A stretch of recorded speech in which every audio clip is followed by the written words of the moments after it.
जब एक नागरिक अपनी उंगली पर स्याही लगाता है और बैलेट या ईवीएम पर बटन दबाता है तो यह सिर्फ एक वोट नहीं होता। यह लोकतंत्र का सबसे बड़ा उत्सव होता है।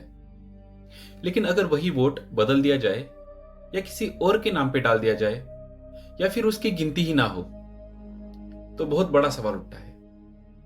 क्या हम अब भी लोकतंत्र में जी रहे हैं? आज हम इस वीडियो के माध्यम से इन्हीं मुद्दों पर बात करेंगे, एक ऐसे विवाद की जिसने भारत की राजनीति और जनता दोनों को हिला कर रख दिया है, जिसका नाम है वोट चोरी। स्वागत है आपका रहस्य यात्री चैनल पर। तो आज हम बात करेंगे वोट चोरी पर। क्या वाकई देश में वोट चोरी हुई है? अगर हां तो कैसे, और अगर नहीं तो यह आरोप किस हद तक राजनीति का हिस्सा है? वैसे भारत में चुनावी धोखाधड़ी का इतिहास बहुत पुराना है। बूथ कैप्चरिंग का नाम आपने सुना होगा, जब एक समूह पूरे मतदान केंद्र पर कब्जा करके असली मतदाताओं को वोट डालने से रोक देता है। 70 और 80 के दशक में बिहार और उत्तर प्रदेश के कई इलाकों में यह आम बात थी। बाद में चुनाव आयोग और पुलिस ने इसे रोकने के लिए कानून और कड़ी निगरानी की। इसी तरह से कैश फॉर वोट यानी कि पैसे देकर वोट खरीदने के आरोप भी बार बार सामने आए। 2015 में तेलंगाना और आंध्र प्रदेश में इस तरह का बड़ा स्कैम हुआ था। यानी भारतीय लोकतंत्र के इतिहास में गड़बड़ी की कहानियां नई नहीं है। लेकिन 2024 और 25 में उठे आरोप बिल्कुल अलग थे। इन्हें नाम दिया गया वोट चोरी। अगस्त 2025 में राहुल गांधी ने सबसे पहले सार्वजनिक रूप से कहा कि हाल ही में हुए लोकसभा चुनाव और कुछ विधानसभा चुनाव में बड़े पैमाने पर फर्जी मतदाता जोड़े गए और वैध वोटों को हटा दिया गया। राहुल गांधी ने सीधे शब्दों में कहा, यह चुनावी धांधली है, यह वोट चोरी है। उदाहरण के लिए उन्होंने एक आंकड़ा सामने रखा। कर्नाटक के महादेवपुरा विधानसभा क्षेत्र में उनके मुताबिक लगभग 1 लाख से ज्यादा यानी कि ठीक 1,250,000 फर्जी मतदाता पंजीकृत कर दिए गए।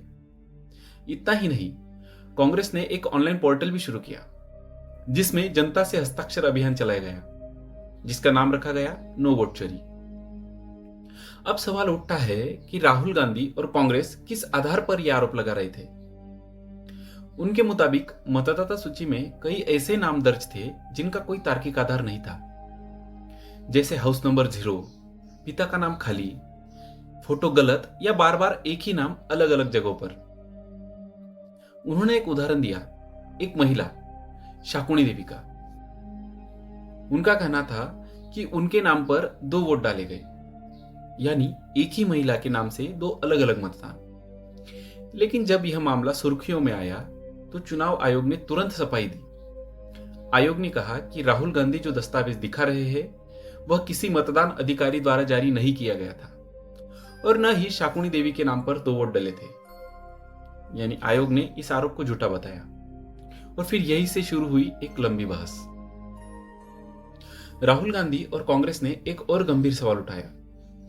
उनका कहना था कि चुनाव आयोग मतदान केंद्रों पर लगे सीसीटीवी और वेबकास्टिंग फुटेज को सिर्फ 45 दिन तक रखते हैं, उसके बाद वह नष्ट कर दिया जाता है। कांग्रेस का आरोप है कि ऐसा जानबूझकर किया जाता है ताकि अगर बाद में कोई जांच करनी हो तो उसके पास सबूत न बचे। कांग्रेस की मांग थी कि चुनाव आयोग मशीन रीडेबल यानी डिजिटल फॉर्मेट में पूरी वोटर लिस्ट उपलब्ध कराए ताकि स्वतंत्र विशेषज्ञ उसका डेटा एनालिसिस कर सके। लेकिन आयोग अभी तक केवल पीडीएफ जैसी फाइल देता है जिसे मशीन से पढ़ना मुश्किल है। कांग्रेस कहती है अगर कुछ छुपाने को नहीं है तो डेटा को ओपन फॉर्मेट में क्यों दिया नहीं जाता। अब बात करते हैं चुनाव आयोग और भाजपा की प्रतिक्रिया की। चुनाव आयोग ने राहुल गांधी से सीधा सवाल पूछा, अगर आपके पास सबूत है तो पेश कीजिए।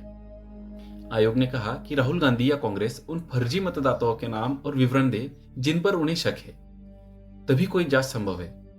इतना ही नहीं, आयोग ने कांग्रेस को एक अल्टीमेटम दिया, या तो आप शपथ पत्र पर हस्ताक्षर करके बताइए कि आपके आरोप सही है या सार्वजनिक रूप से देश की माफी मांगिए। भारतीय जनता पार्टी ने इन आरोपों को एकदम खारिज कर दिया उनका कहना है कि राहुल गांधी जनता का भरोसा तोड़ रहे हैं और लोकतंत्र को कमजोर कर रहे हैं। भाजपा नेताओं ने कहा, चुनाव आयोग एक स्वतंत्र संस्था है और उसके खिलाफ इस तरह के आरोप लगाना देश की लोकतांत्रिक प्रणाली को नुकसान पहुंचाता है। यह विवाद सिर्फ कर्नाटक तक सीमित नहीं रहा। महाराष्ट्र के राजुरा विधानसभा क्षेत्र में कांग्रेस ने आरोप लगाया कि वह चुनाव के बाद अचानक लगभग 6000 मतदाताओं के नाम लिस्ट से हटा दिए गए और यह हटाना इसलिए किया गया ताकि कांग्रेस की याचिका को कमजोर किया जा सके, क्योंकि जीत का अंतर बहुत कम था। उत्तर प्रदेश के वाराणसी में कांग्रेस नेताओं ने कहा कि भाजपा ने बड़े पैमाने पर मतदाता सूची से छेड़छाड़ की और वोट चोरी करके जीत सुनिश्चित की। कर्नाटक विधानसभा चुनाव 2023 में भी यही आरोप लगे थे। कांग्रेस ने कहा कि उनके समर्थकों के नाम काटे गए और फर्जी नाम जोड़े गए। लेकिन यह सबसे बड़ा सवाल यह है कि क्या इन आरोपों के पीछे ठोस प्रमाण है? विशेषज्ञों का कहना है कि इतने गंभीर आरोपों को सिर्फ प्रेस कॉन्फ्रेंस या बयान से साबित नहीं किया जा सकता। इसके लिए जरूरी है कि एक स्वतंत्र ऑडिट टीम बने जो voter list, booth data, CCTV recording और वीवीपैट पर्चियों का गहन अध्ययन करे। तकनीकी विशेषज्ञों ने सुझाव दिया है कि भविष्य में आर्टिफिशियल इंटेलिजेंस और मशीन लर्निंग से वीवीपैट का तेज ऑडिट किया जा सकता है। लेकिन यह तभी संभव है जब चुनाव आयोग पारदर्शिता के लिए अपने रिकॉर्ड और लॉग सार्वजनिक करे। आलोचक कहते हैं, कांग्रेस लगातार वोट चोरी की बात करती है, लेकिन अब तक कोई ऐसा सबूत नहीं दिखा पाई जिसे अदालत या आयोग दोनों मान ले। वही आयोग और भाजपा कहते हैं, बिना सबूत या आरोप जनता को गुमराह करने वाले हैं। इस पूरे मामले ने भारत के चुनावी तंत्र पर एक छाया डाल दी है। एक तरफ जनता चाहती है कि चुनाव निष्पक्ष और पारदर्शी हो, दूसरी तरफ विपक्ष कहता है कि सत्ता पक्ष और चुनाव आयोग में मिलीभगत है, और तीसरी तरफ आयोग अपनी गरिमा और स्वतंत्रता पर सवाल उठाए जाने से परेशान है। स्थिति ऐसी है कि हर पक्ष अपनी बात पर अड़ा हुआ है। कांग्रेस कहती है वोट चोरी हुई है, भाजपा कहती है यह झूठ है, और चुनाव आयोग कहता है सबूत दो वरना आरोप वापस लो। अब सवाल उठता है, इन सब पर समाधान क्या है? विशेषज्ञों के अनुसार लोकतंत्र को मजबूत रखने के लिए 3 कदम जरूरी है। पहला है डिजिटल वोटर लिस्ट को मशीन रीडेबल फॉर्मेट में जारी करना। इसे कोई भी स्वतंत्र संस्था उसका विश्लेषण कर सकेगी। दूसरा, मतदान केंद्रों की सीसीटीवी और वेबकास्टिंग फुटेज कम से कम 6 महीने तक सुरक्षित रखना, ताकि बाद में कोई सवाल उठे तो जांच की जा सके। तीसरा, अदालत की निगरानी में एक स्वतंत्र जांच पैनल जिसमें तकनीकी विशेषज्ञ, न्यायविद और नागरिक समाज के प्रतिनिधि हो। इसके अलावा जनता को भी जागरूक होना पड़ेगा। हर मतदाता को नियमित रूप से अपनी वोटर लिस्ट की स्थिति देखनी चाहिए। यदि उसका नाम गायब है या गलत दर्ज है तो तुरंत शिकायत करनी चाहिए। और अब अंतिम सवाल, क्या वाकई वोट चोरी हुई है? इसका उत्तर आज भी अधूरा है। कांग्रेस इसे बड़ा घोटाला मानती है, भाजपा इसे झूठा प्रचार कहती है, और चुनाव आयोग बीच में खड़ा, एक तरफ आरोप और दूसरी तरफ भरोसा। लेकिन एक बात साफ है, लोकतंत्र की आत्मा वही है जो एक एक वोट में बसती है। अगर वह वोट सुरक्षित नहीं है तो लोकतंत्र का आधार ही हिल जाएगा। आज जरूरत है कि हम सब मिलकर इस प्रक्रिया को और पारदर्शी बनाएं, क्योंकि वोट हमारी ताकत है, और अगर वह चोरी हो गया तो लोकतंत्र सिर्फ नाम का रह जाएगा।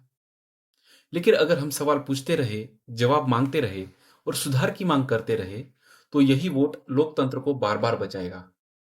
तो दोस्तों, यह थी हमारी वीडियो, और अब सवाल आपसे है, क्या आपको लगता है कि भारत में वोट चोरी हुई है, या फिर यह सिर्फ राजनीति का एक और खेल है? सोचिए, समझिए, और सबसे अहम, अगली बार जब आप वोट डालें तो याद रखिए, आपका वोट ही लोकतंत्र की असली शक्ति है।